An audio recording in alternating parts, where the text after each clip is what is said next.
All right, good morning, and thank you for coming today. I appreciate y'all, getting up at the wee hours of the morning. So, Clemson's national championship run, man, it's been a fun few years, hasn't it? All right, who went to the game? All right, that's a good number of folks that were there, and I'm sure you remember that moment where Renfro caught that pass, and I think that, it was a special moment. If you think about the last few years and how this program has improved, I think it's easy to say that something special happened there. Even if you're not a Clemson football fan, it is kind of amazing because if you think about our path to the championship, through Ohio State in the Fiesta Bowl, their athletic program, dollar-wise, is twice the size of ours.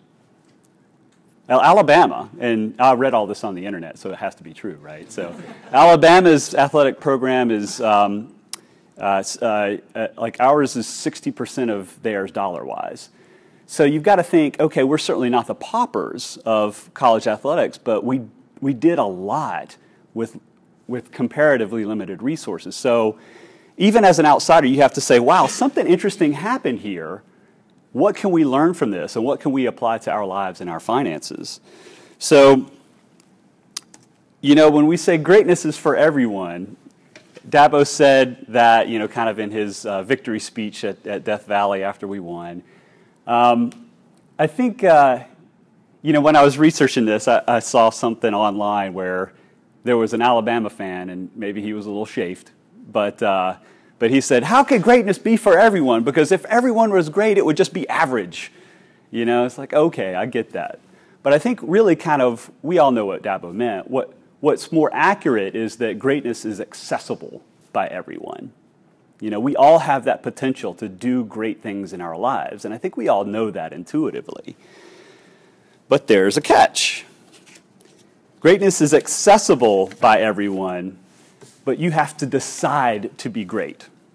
And I use that word decide very deliberately. Now, if you think of the origin of that word, decidir, which means to cut or to cut away.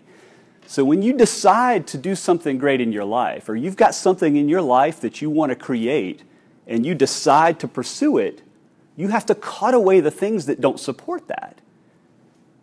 So you're making an intentional decision to say, hey, this is something I want to create. This other stuff that doesn't support it's got to go away to free me up to do this thing. So this is key. This is key.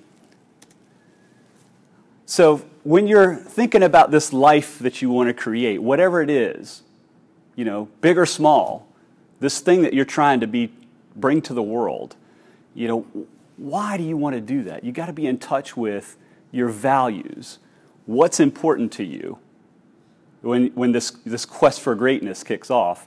I've got this picture here. Has anybody seen that movie About a Boy? Oh, yeah. I love that movie. It's hilarious.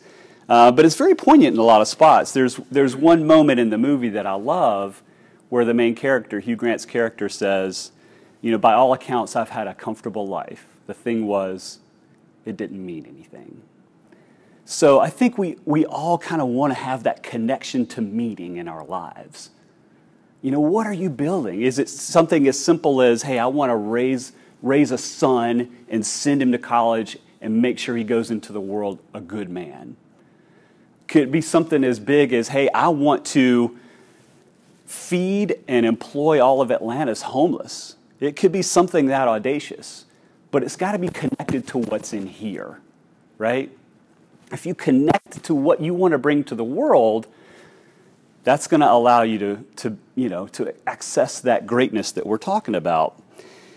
If you can't connect it to that why and those internal values, you're going to have some cognitive dissonance that's going to cause you to self-sabotage at some point.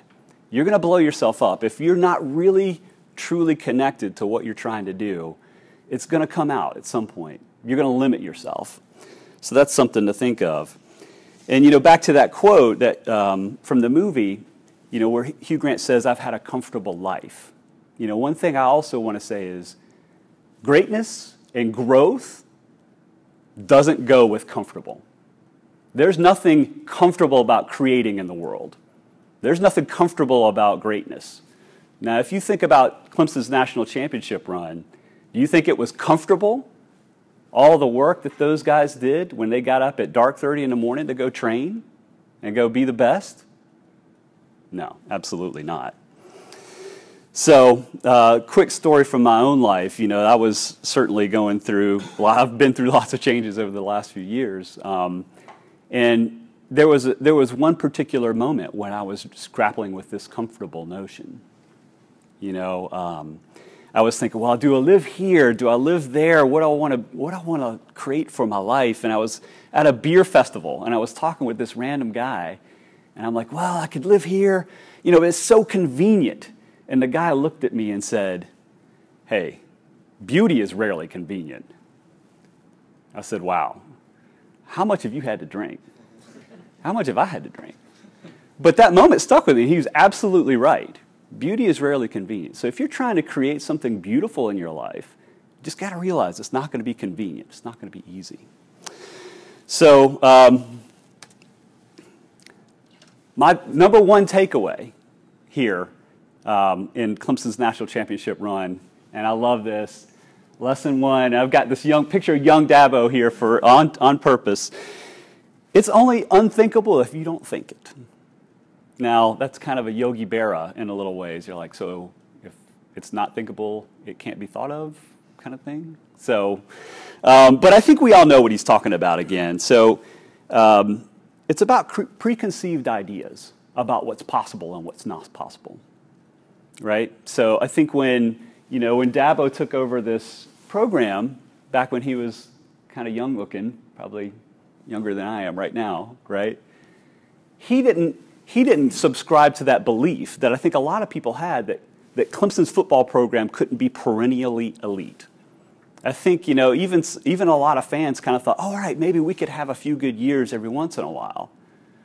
They weren't ready to let themselves believe that it was possible. Believing that it's possible, once you let go of these ideas of what things should be or how things are, that's key to really kind of letting yourself imagine, what is this life that I want to create? What is this great thing I want to bring to the world? A lot of people don't allow themselves to believe they could be great or do great things or live great lives. So, there's a great phrase I use all the time. You can either live by design or you can live by default. And I would like all of you to live by design rather than by default. So that's my number one takeaway. My number two takeaway. So we've dreamed these big ideas. We've gotten rid of our preconceived notions of what is and what isn't possible. Do the uncommon things, or do the common things in an uncommon way, and you will command the respect of the world. I know Dabo's used this George Washington Carver quote quite a bit over the way. I love all these internet articles, 8 hacks to, whatever. There's no hack to greatness. There's no hack to having an awesome life. Like, it's work. And I've chose this image on purpose. Here, these guys are out here practicing. They don't know, at this point, they don't know they're going to win a national championship, right? But they're doing the work. They're out of practice. They're getting up and they're living a way of life. That's one thing I certainly want to make sure that I realize that these folks did is the best is standard here, that sign back there. It's a way of being. It's a way of living your life. Instead of having a goal, like our goal is to win the national championship, if you don't have a way of being that supports that, guess what? If you win, now what? Like, I love this guy, but I don't know if any of you remember David Duval, the golfer, and just a great guy by all accounts. But I think even he admitted that once he got to number one in the world and was winning majors, he got there and just said, now what? Now what? And he kind of had a crisis of existence at that point. So if you don't have that way of being that you're committed to every day, even if you succeed in doing what you want to do, man, it's like, what do you do now? There's no real finish line in life, right? Like nothing ever gets to the point where you can cruise and where you can say, oh, I can kick back now. There's always a challenge there. There's always an opportunity to bring greatness in other aspects of your life. Change what that mission is. You know, purpose is a big word and it gets sticky sometimes, so I like to use mission. What's my mission today? You know, my mission today might be different than it is 10 years from now. But yeah, connecting that way of living, that way of being, doing those common things in an uncommon way. I think that was key, you know, in this championship run. And this is a great way, you know. Notice I haven't talked about investments a lot yet, or financial planning. Seriously, this is because, look, if you're living a life and you don't have something that you're creating, and if you don't have an idea of what you want before you check out, guess what? Investing, you're building a nest egg in a dying tree. And I don't want that for any of y'all. So connecting to that purpose is key here. And doing things in an uncommon way, living, having this way of being, that's when you can really connect your financial planning and your investing to what you're doing. Because guess what? If you don't have like a purpose or a way of, or a thing that you're trying to create in this world or a mission, those investments, like you're just going to, they're going to blow up on you because guess what? The market's going to go down and you're going to say, oh, I need to change strategy. Or the market's going up and, oh, wow, I need to change things because everyone else is getting rich. No, no. That needs to support the life you're trying to create. That's what it's all about. So do things in an uncommon things in an uncommon way. So my number 3 takeaway from Clemson's national championship run that I think we can all apply to our lives. Most people overestimate what they can do in a year and underestimate what they can do in 10. Now, this is a Bill Gates quote, and I'm certainly more of a fan of the quote than Microsoft products. But that's just my personal bias. But I chose this picture very intentionally. Who remembers that game? Try to block that one out. That game hurt my soul, right? That hurt to watch. But this was integral in where we are now. You know, what a run it's been. We're the reigning champions. We're undefeated. We just knocked off Louisville, right? What a run it's been. This was part of it. Those hard moments, you know, there's no straight lines in life. There's no straight lines in investing. You know, the thing is that to me the takeaway is having the grit and this is all getting connected to that purpose and those values. Having the grit to see your mission through is really what's key here, because it's not going to be pretty all the time. You know, you know, personally in my life, I think about the last 4 or 5 years in my life. I couldn't have imagined that I would be sitting here. I own my own company where I can practice the way that I want, bring what I want to the world.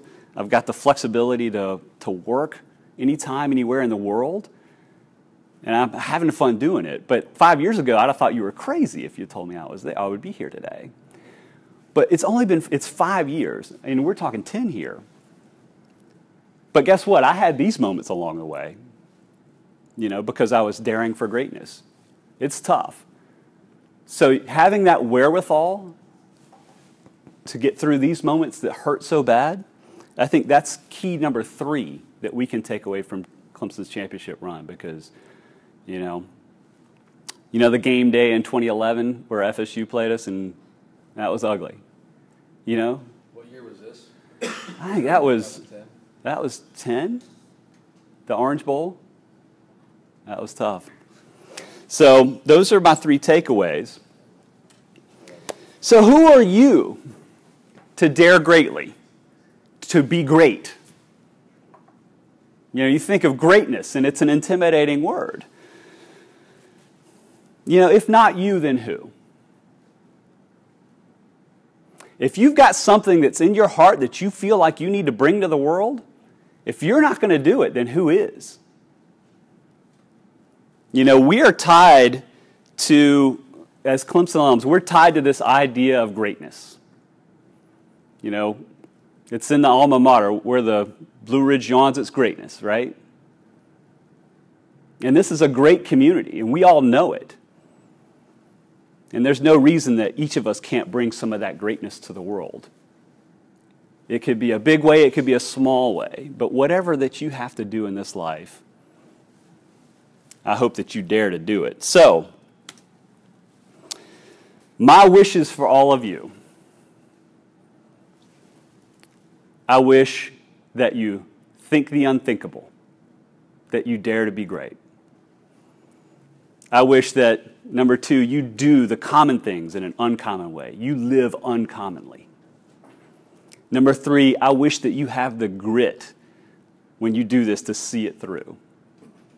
But most of all, when you're connected to what you want to do in this life and you're committed to bringing that greatness inside of you out, what I want most of all for all of you is that when you wake up in the morning and your feet hit the floor, that you know in your life that the best is yet to come.